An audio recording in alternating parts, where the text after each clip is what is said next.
큰 무리가 나왔거늘 예수께서 그들을 가르치시니라. 또 지나가시다가 알페오의 아들 레위가 세간에 앉아 있는 것을 보시고 그에게 이르시되 나를 따르라 하시니 일어나 따르니라.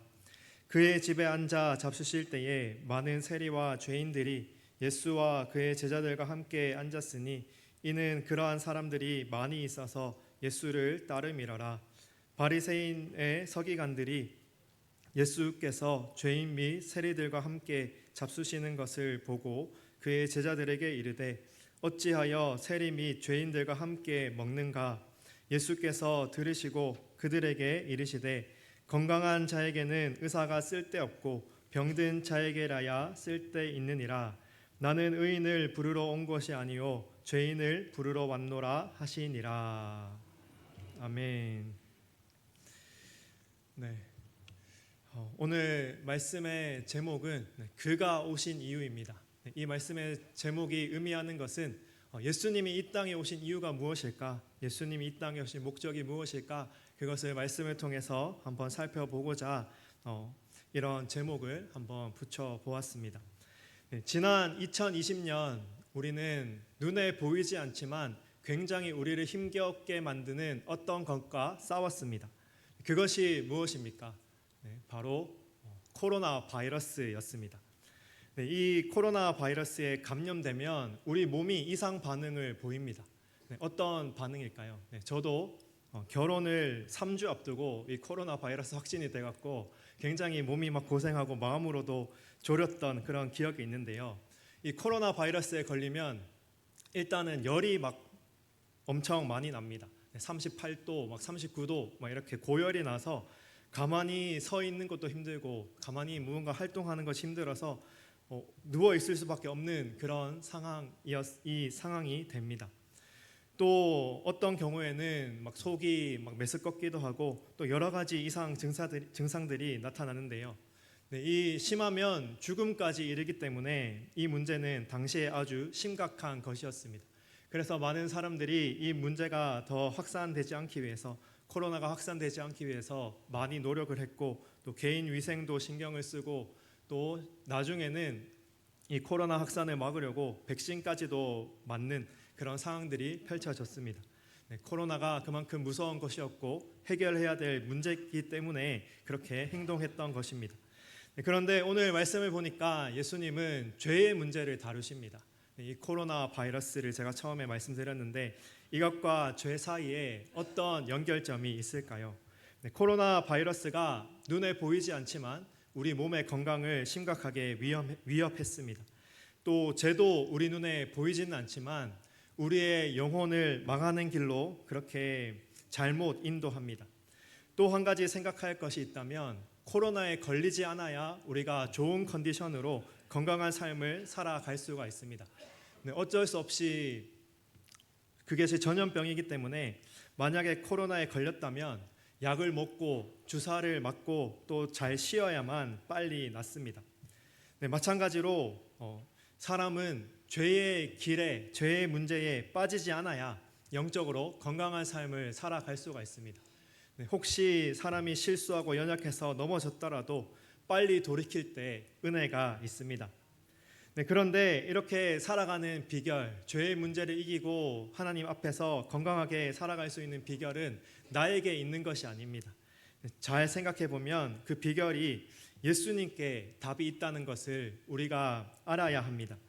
왜 그렇습니까? 예수님이 이 땅에 오신 이유는 죄인을 구하기 위해 이 땅에 오셨고 또 여기서 죄인이라는 것은 특정한 죄, 예를 들면 살인이나 도둑질이나 하는 이런 죄를 지은 사람만 뜻하는 것이 아닙니다. 어떻게 성경이 이 죄에 대해서 우리 가운데 알려주고 있는 사실이 있는데요. 그 말씀이 로마서 3장 23절 말씀에 나와 있습니다. 우리 다 함께 로마서 3장 23절 말씀 한번 같이 한 목소리로 읽겠습니다. 모든 사람이 죄를 범하였음에 하나님의 영광에 이르지 못하더니. 아멘. 한 번만 더 읽도록 하겠습니다. 시작. 모든 사람이 죄를 범하였음에 하나님의 영광에 이르지 못하더니. 아멘. 이 말씀을 보면 어떤 사람이 특정한 사람이 특정 지역에 사는 사람만 죄를 짓는다고 말하지 않습니다. 모든 사람이 여기서 말하는 이 모든 사람은 아담의 후손으로 태어난 모든 사람들, 우리 평범한 사람들을 뜻하는 것입니다. 그런데 성경은 이 모든 사람이 죄를 범하였다고 알려주고 있습니다. 이 말씀이 우리에게 충격으로 들릴 수도 있지만 성경은 거짓말을 하지 않습니다. 하나님은 분명히 우리의 실체를 아시기 때문에 또 우리가 해결해야 될 그 죄의 문제가 있다는 것을 아시기 때문에 이 말씀을 통해서 경고하시고 오히려 우리에게 이런 죄의 문제가 있기 때문에 더욱더 하나님을 바라보고 예수님을 바라보라고 말씀하십니다. 그리고 우리가 이 말씀을 믿고 하나님 앞에서 자신을 돌아보고 그 죄의 문제를 해결해 달라고 하나님께 맡기면 놀라운 일이 벌어집니다. 그것이 무엇인가 하면 바로 죄의 문제를 해결해 주시고 또 예수님께서 이 문제를 해결하기 위해서 이 땅에 오셨다는 그 사실을 알게 된다는 것입니다. 특별히 오늘 본문 17절 말씀에 그 내용이 나타나 있습니다. 우리 17절 말씀도 같이 보도록 하겠습니다. 시작. 예수께서 들으시고 그들에게 이르시되 건강한 자에게는 의사가 쓸데없고 병든 자에게라야 쓸데있느니라. 나는 의인을 부르러 온 것이 아니요 죄인을 부르러 왔노라 하시니라. 아멘. 이 말씀을 보면 예수님은 의인에게 관심이 많이 있을 것 같은데 오히려 죄인에게 관심이 있으신 것 같습니다. 오늘 말씀에도 등장하지만 당시에 어떤 사람들은 하나님의 말씀을 철저하게 지키고 또 나름대로 경건한 삶을 살아가려고 애쓰는 사람들이 있었습니다. 바로 16절에 나오는 바리새인의 서기관들이 그런 사람들이었는데요. 이 사람은 구약의 말씀을 연구하고 또 율법을 정말 중요하게 생각하고 또 그것을 따라 목숨을 걸고 그것을 지키는 그런 사람들입니다. 이 사람들은 율법을 자기 삶의 지침으로 삼고 내가 이 율법에서 하나도 벗어나지 않고 철저하게 살아야겠다 생각하면서 또 그렇게 지키려고 노력했던 사람들입니다. 그래서 이들은 매일 정해진 시간마다 하루에 3번씩 정해진 시간마다 하나님께 기도하고 또 일주일에 며칠은 금식하면서 하나님을 찾고 구했습니다. 또 이들은 안식일을 거룩하게 여기고 또 안식일을 하나님 기뻐하시는 대로 지키려고 나름대로 애를 썼습니다. 이거 자신만 보면 이들이 얼마나 훌륭하고 얼마나 나름대로 애쓰면서 그렇게 살아가고 있습니까? 하지만 놀랍게도 예수님은 오늘 본문에서 이런 사람들에게 굉장히 충격을 주는 말씀을 하십니다. 우리가 하나님의 사람으로 인정받고 구원받는 길이 의롭게 열심히 잘 살면 되는 줄 알았는데 특별히 이 바리새인들의 서기관들이 그렇게 생각했는데 그것이 사실이 아니고 구원받는 길이 예수님께 있다고 알려주시는 것입니다. 특별히 예수님 말씀하신 것 중에서 건강한 자에게는 의사가 쓸데없고 나는 의인을 부르러 온 것이 아니라 죄인을 부르러 왔다 하는 이 말은 이 바리새인들의 서기관들에게 굉장히 큰 충격을 주는 말이었을 것입니다. 그들이 지금까지 생각했던 그런 구원관과 또 그들이 지금까지 생각했던 그런 인간관과 전혀 다른 그런 말씀을 예수님이 하고 계시기 때문입니다. 그리고 예수님은 오늘 말씀을 통해서 하나님의 구원을 받는 사람들의 특징을 2가지 말씀하고 있습니다. 어떤 사람들이 이런 예수님의 인도하심을 받고 또 예수님을 만나서 또 구원받고 복된 삶을 살아갈 수가 있을까요? 먼저 첫 번째로 예수님의 부르심에 기쁨으로 순종하는 사람입니다. 오늘 본문 14절 말씀을 한번 같이 보도록 하겠습니다. 14절 말씀 같이 읽겠습니다. 시작. 또 지나가시다가 알페오의 아들 레위가 세간에 앉아 있는 것을 보시고 그에게 이르시되 나를 따르라 하시니 일어나 따르니라. 아멘. 오늘 본문에 레위라는 사람, 알페오의 아들 레위라고 그렇게 나와 있는데요. 이 사람은 다른 복음서에서는 마태라는 이름으로 등장합니다. 네. 신약의 첫 번째 책인 마태복음을 쓴 사람이 오늘 본문의 주인공으로 그렇게 등장하는데요. 이 레위라고 하는 사람은 성경을 쓸 정도로, 예수님에 대한 이야기를 쓸 정도로 예수님에 대해서 잘 알고 가까이서 예수님을 만난 사람입니다. 네, 그런데 이런 그도 처음부터 예수님을 아는 그런 사람은 아니었습니다. 그가 세관에 앉아 있었는데요. 이 세관은 그 당시에 로마 당국에 세금을 바치고 또 그 일들을 위해서 또 수고하고 애쓰는 그런 일들을 감당하는 사람들이 이 세관에 모여 있었습니다. 네, 그 중에서 이 레위라고 하는 사람은 또 그 세리의 그 직분을 가지고 그 일들을 나름대로 열심히 하는 사람이었는데요. 오늘 말씀을 보니까 이 세관에 앉아서 세리 일을 하는 사람, 많은 사람들에게 환영받지 못하고 많은 사람들에게 인정받지 못하는 이 사람에게 예수님이 찾아왔습니다. 네, 이 당시에 세리가 왜 많은 사람들의 그런 사랑과 많은 사람들의 그런 인정을 받지 못했을까요? 네, 그 당시에 유대인들이 로마의 지배 아래에서 살고 있었습니다. 네, 그런데 이 세리가 하는 일은 나라에서 정한 그 세금을 거두고 또 그것을 로마 당국에 보내는 그런 일이었습니다. 그러니 자연히 이 유대인들 입장에서 봤을 때는 이 세리들이 로마를 위해서 일을 하기 때문에 민족의 배신자 혹은 매국노라는 그런 차별적인 그런 인식이 생겼습니다.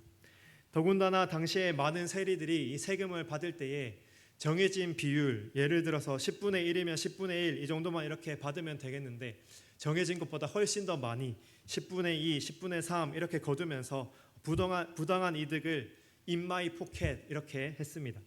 네, 그러다 보니까 대부분의 유대인들은 세리를 가까이 하지 않고 또 그들을 멀리해야 될 사람으로 그렇게 보았습니다. 하지만 놀랍게도 예수님은 이런 상황에 있던 사람들에게 나를 따르라 말씀하십니다. 네, 많은 사람들이 배척하고 그 사람들을 어떻게 보면 사람 취급도 하지 않았지만 예수님은 이 사람들을 주목하고 그들에게 가까이 다가가신 것입니다. 네, 그리고 이런 예수님의 초청을 들은 이 레위라고 하는 사람은 즉시 예수님을 따라갔다고 오늘 본문이 알려주고 있습니다. 네, 하나님께서 이렇게 레위의 마음을 감동시키시고 또 레위의 마음을 그렇게 이끌어 주셨기 때문에 이런 놀라운 일이 벌어진 것입니다. 네, 이 모습을 보면서 우리는 예수님께서 우리를 부르실 때 그 부르심에 기쁨으로 순종하는 것이 중요하고 이것이 우리의 모습이 되어야 한다 하는 교훈을 얻을 수가 있습니다. 네, 예수님이 우리를 부르실 때에 감사로 따라가는 우리 모두가 다 되기를 주님의 이름으로 축복합니다.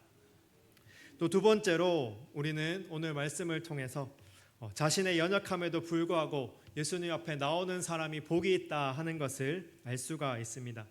네, 오늘 본문 15절 말씀입니다. 네, 본문 15절 말씀도 한번 같이 읽도록 하겠습니다. 그의 집에 앉아 잡수실 때에 많은 세리와 죄인들이 예수와 그의 제자들과 함께 앉았으니 이는 그러한 사람들이 많이 있어서 예수를 따름이러라. 아멘. 네, 15절에 나오는 그의 집은 바로 레위, 세리 마태의 집을 뜻합니다. 네, 그런데 레위가 지금 자신의 집에 많은 사람들을 초청하고 또 예수님을 초대한 그런 상황입니다. 레위가 이때 왜 예수님을 초청하고 또 많은 사람들, 자기의 동료들, 세리 일을 같이 하던 그런 동료들과 또 죄인들을 그렇게 초청했을까요? 네, 그 이유를 생각해 보면 두 가지 정도 이유가 있다는 것을 알 수가 있습니다. 먼저 첫 번째로는 예수님이 죄인인 자신을 불러준 것이 너무나 감사해서 감사의 의미로 이 잔치를 열었습니다. 또 더 나아가서는 두 번째로 이 예수님의 말씀을 더 배우고 예수님의 말씀을 더 듣고 또 자기뿐만 아니라 또 주변의 많은 사람들에게 그 말씀을 들려주고 싶어서 오늘날 우리가 말씀 사경에 부응해하는 것처럼 이 잔치를 벌였습니다. 네, 그러면서 이 레위는 그 자리에 당연히 예수님이 오시면 좋겠다고 예수님을 초청하는데요. 예수님 레위의 초청을 들은 예수님은 어떻게 반응하고 있습니까?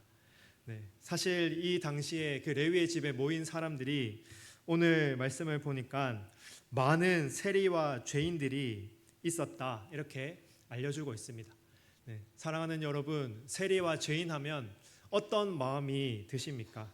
먼저 우리 마음 가운데 거부감이 들고 먼저 우리 마음 가운데 무엇인가 가까이 하기는 어려운 사람 하는 인식이 드는 것이 일반적입니다. 오늘날도 그런데 옛날에도 마찬가지였습니다. 물론 예수님도 이것을 다 알고 계셨을 텐데요. 그럼에도 불구하고 예수님은 주저하지 않고 그 자리에 참여하셨습니다. 예수님이 이 땅에 오신 목적은 죄인들을 만나고 죄인들을 구원하고 회복시키는 것이 예수님의 목적이고 또 하나님께서 기뻐하시는 일이라고 분명하게 확신하셨기 때문입니다. 실제로 레위가 만든 식사 자리에 이렇게 많은 사람들이 있었는데요. 그 자리에 예수님이 오셨을 때 그들은 예수님이 그 자리에 있는 것 자체로 마음의 위로를 받고 마음의 힘을 얻었을 것이라고 우리가 생각해 볼 수가 있습니다. 특별히 우리가 힘들고 지칠 때 누군가가 나를 위로해주고 누군가가 나에게 좋은 말을 해주면 힘이 나지 않습니까? 마찬가지로 이 당시에 예수님이 그런 역할을 하셨던 것입니다. 그래서 이 당시에 이 자리에 모인 사람들은 예수님을 만나고 예수님으로 인해서 삶의 목적이 달라지고 또 삶의 이유가 달라졌으리라 확신합니다.